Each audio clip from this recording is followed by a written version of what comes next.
Bismillahirrahmanirrahim. Assalamualaikum warahmatullahi wabarakatuh. Tujuan dibuatnya video ini yaitu untuk menjelaskan hasil karya ilmiah kami yang bertajuk Pengaruh Media Sosial Terhadap Perilaku Remaja. Saya Rio Kurniawan, sekaligus ketua dari kelompok 3 yang beranggotakan Radia, Den Fitra Amalia, Yusriani, Imel Ramadhani, Amalia Rizky Putri, Indira Hasbah, Syakina Nurfadilah, Sri Selviana, dan Nur Wahyuni. Alasan kami memilih tajuk ini yaitu untuk mengetahui apa sih dampak pengaruh media sosial khususnya terhadap perilaku remaja. Media sosial mengajak siapa saja yang tertarik untuk berpartisipasi dengan memberi feedback secara terbuka, memberi komentar, serta membagi informasi dalam waktu yang cepat dan tak terbatas. Tidak dapat dipungkiri bahwa media sosial mempunyai pengaruh yang besar dalam kehidupan seseorang. Seseorang yang awalnya kecil bisa menjadi besar dengan media sosial, atau sebaliknya. Bagi masyarakat khususnya kalangan remaja, media sosial sudah menjadi candu yang membuat penggunanya tiada hari tanpa membuka media sosial. Penelitian ini bertujuan untuk mengetahui dan menjelaskan mengenai apa saja pengaruh media sosial bagi remaja di masa perkembangannya. Kemudian untuk mengetahui apa saja pengaruh terhadap perilaku remaja yang disebabkan oleh media sosial saat ini. Pertanyaan tentang topik yang diangkat kali ini yaitu bagaimana peran media sosial TikTok dalam pembentukan kepribadian remaja, bagaimana remaja menyikapi media sosial, bagaimana pengaruh sosial media terhadap kesehatan mental, bagaimana remaja menyikapi media sosial, bagaimana perubahan pada perkembangan sosial dan emosi. Adapun tujuan dari penelitian ini yaitu untuk mengetahui perilaku remaja akibat penggunaan media sosial online dan mengetahui dampak perubahan perilaku remaja akibat media sosial online terhadap kehidupan bermasyarakat. Manfaat melakukan penelitian ini yaitu manfaat praktis. Penelitian ini diharapkan dapat dijadikan sebagai bahan evaluasi dalam mengelola emosi pada saat menggunakan media sosial untuk pengguna media sosial.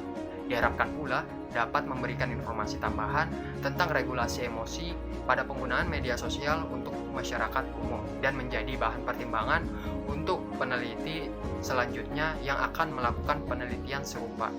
Manfaat teoritis yaitu penelitian ini diharapkan dapat memberikan kontribusi ilmiah untuk mengembangkan ilmu pengetahuan khususnya psikologi, sosial, dan klinis mengenai regulasi emosi pada penggunaan media sosial dan menjadi bukti empiris dan acuan bagi akademis untuk lebih memahami regulasi emosi pada penggunaan media sosial.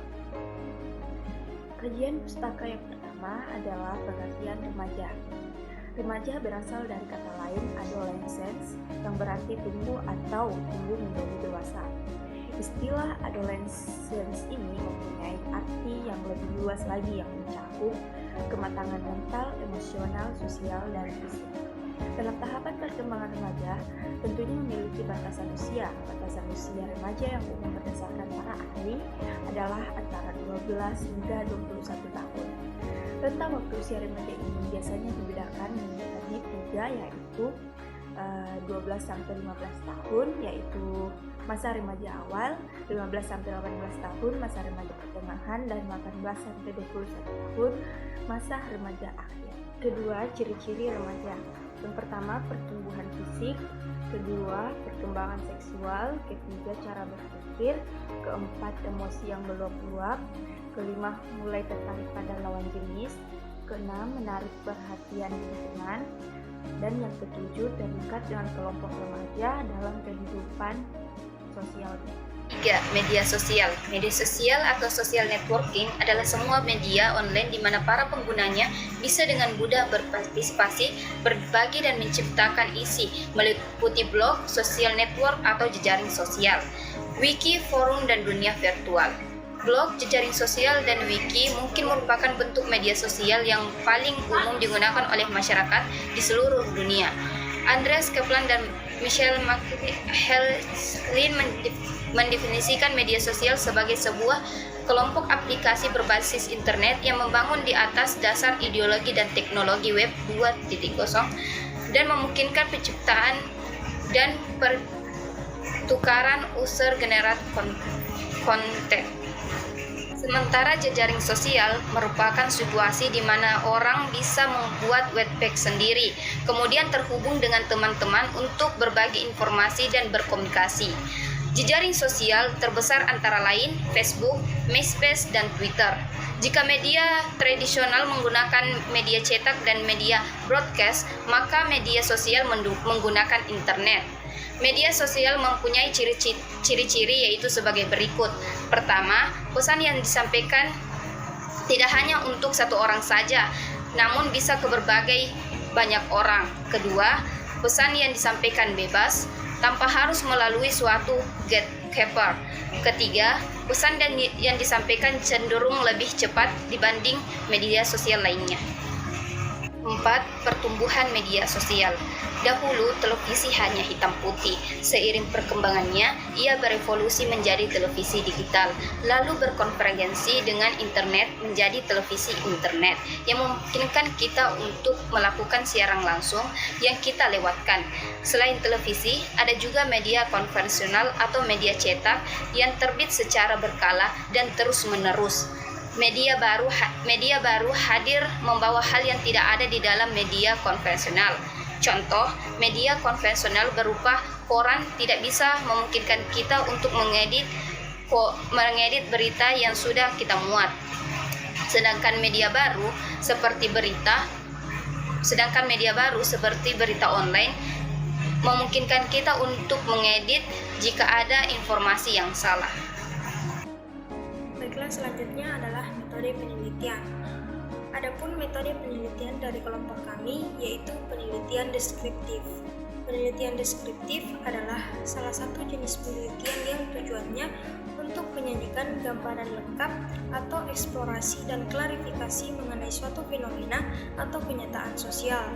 Dalam penelitian ini, peneliti memiliki definisi jelas tentang subjek penelitian dan akan menggunakan pertanyaan what dan how dalam menggali informasi yang dibutuhkan. Adapun subjek dalam penelitian dari kelompok kami adalah anak-anak dan remaja. Dan teknik pengumpulan data yang kami lakukan dalam penelitian ini adalah metode studi pustaka, yaitu berupa kajian literatur yang sesuai dengan penelitian, baik berupa buku maupun dari sumber internet. Kemudian ada pembahasan.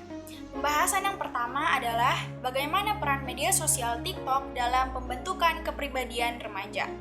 Studi telah dilakukan untuk memahami mengapa TikTok mendapatkan perhatian besar-besaran secara tiba-tiba dan pengaruhnya terhadap generasi muda.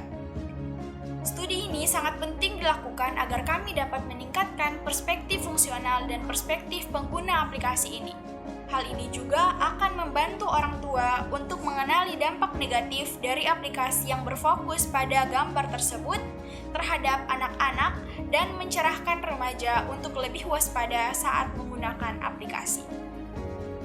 Penggunaan aplikasi TikTok berdampak pada pengembangan rasa percaya diri remaja dan penggunaan aplikasi TikTok yang meluas di kalangan remaja di bawah usia 18 tahun tidak mengakibatkan kemapanan maupun pemikirannya.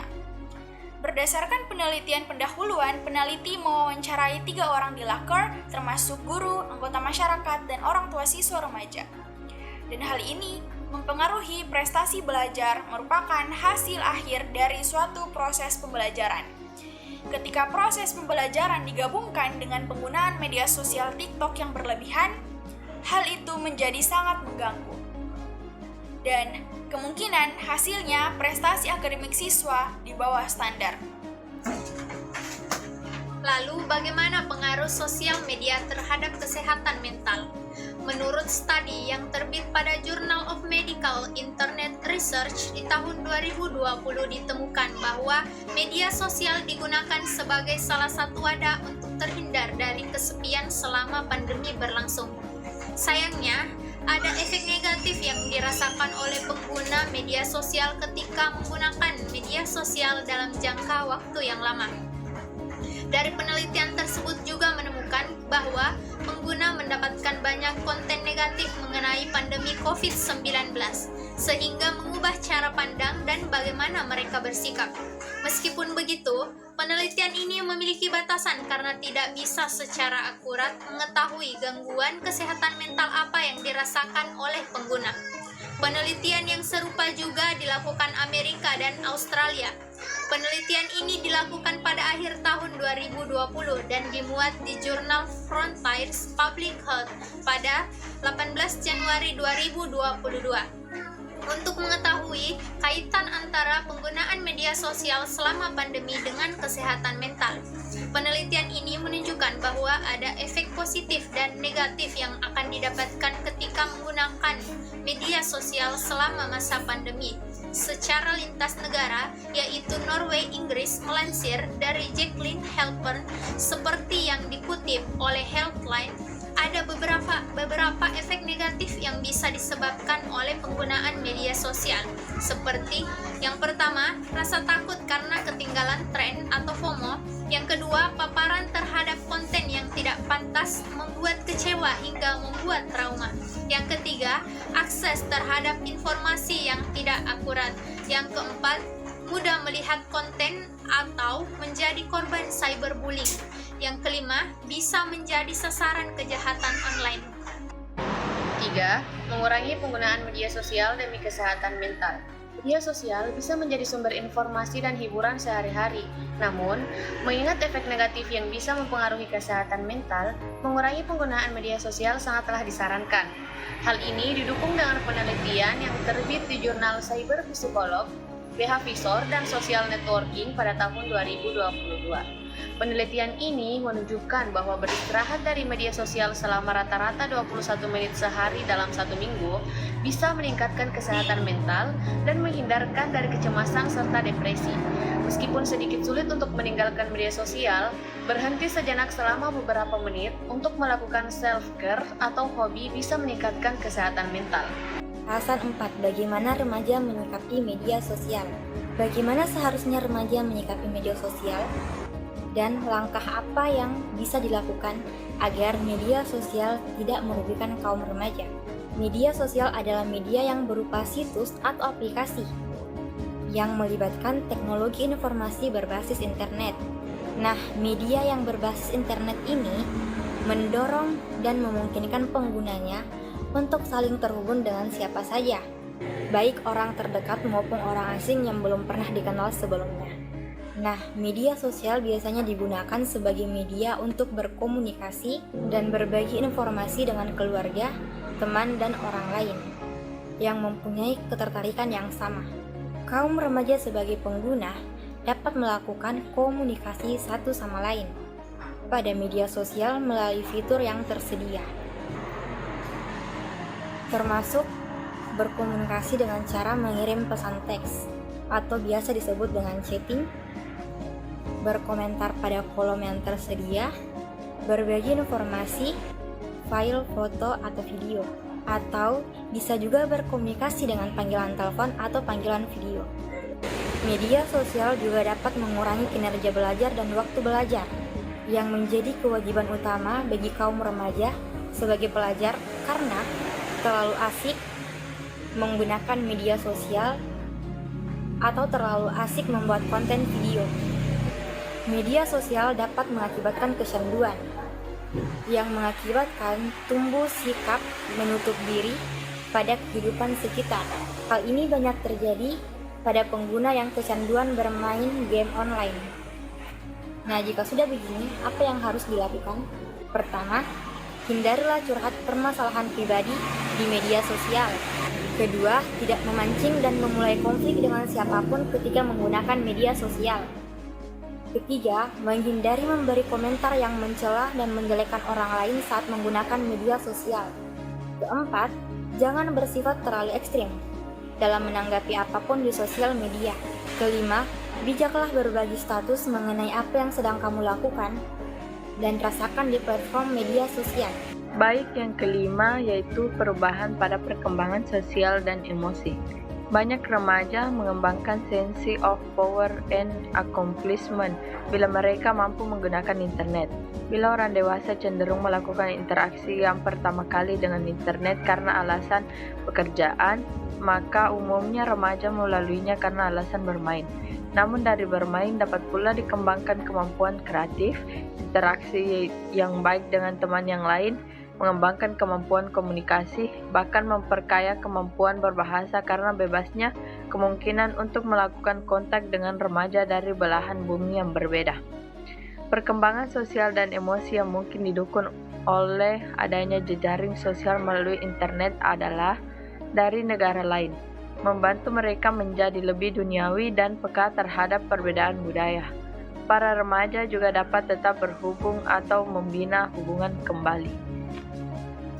Baiklah, dari materi tersebut dapat disimpulkan bahwa berdasarkan analisis yang telah dilakukan sebelumnya, didapatkan bahwa sisi sosial media mempunyai dua bagian, yaitu positif dan negatif terhadap perubahan sosial remaja.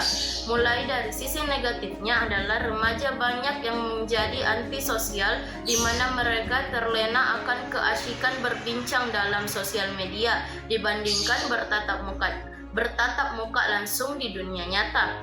Hal lainnya adalah banyak juga yang terjebak menjadi pemalas dan boros demi melanjutkan keasyikan mereka dalam berbincang di media sosial.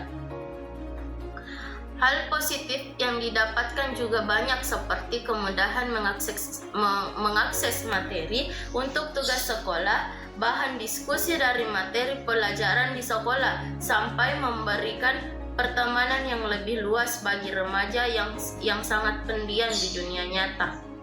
Dalam hal penggunaan media sosial juga terdapat batasan-batasannya, yaitu menggunakan media sosial secara bijak dan bertanggung jawab, seperti membatasi penggunaannya supaya tidak mengganggu aktivitas sehari-hari. Kita juga harus pandai-pandai menyaring informasi agar terhindar dari risiko gangguan mental seperti kecemasan dan depresi. Para ahli sendiri belum menentukan berapa lama tepatnya seorang boleh memainkan media sosial dalam sehari. Pasalnya, setiap orang memiliki kondisi psikologis dan reaksi emosional yang berbeda-beda terhadap isi media sosial. Namun, kita memang tidak disarankan untuk menghabiskan waktu hingga 2 jam sehari untuk menggunakan media sosial. Dari hasil penelitian tersebut, maka dengan ini peneliti mengajukan sejumlah saran. Yang pertama, para remaja yang menggunakan media sosial agar kiranya untuk lebih cermat dan tidak kebablasan untuk menampilkan diri mereka di media sosial, karena sesungguhnya akun media sosial adalah sebuah cerminan dari jati diri si pemilik akun tersebut. Yang kedua, yaitu para remaja menggunakan media sosial hendaknya bijak dalam mencerna dan menyaring setiap informasi yang didapat dari media sosial agar tidak rentan terpengaruh oleh budaya asing yang marak di media sosial. Yang ketiga, yaitu bagi orang tua yang harus mengembangkan konsep diri anak melalui keterbukaan dan menjaga komunikasi sehingga mampu membangun konsep diri untuk tidak melakukan agresi verbal di media sosial. Pengawasan orang tua yang sangat diperlukan dalam hal ini untuk mencegah hal-hal yang diinginkan terjadi pada anak-anak mereka. Dan yang keempat, media sosial seperti TikTok membantu remaja mengembangkan aktivitas yang aman dan berkembang. Namun penggunaan media sosial ini tetap dibutuhkan peran pengawasan dan semua pemangku kepentingan di kalangan muda, meskipun sebagian besar dalam konten aplikasi. TikTok bersifat negatif.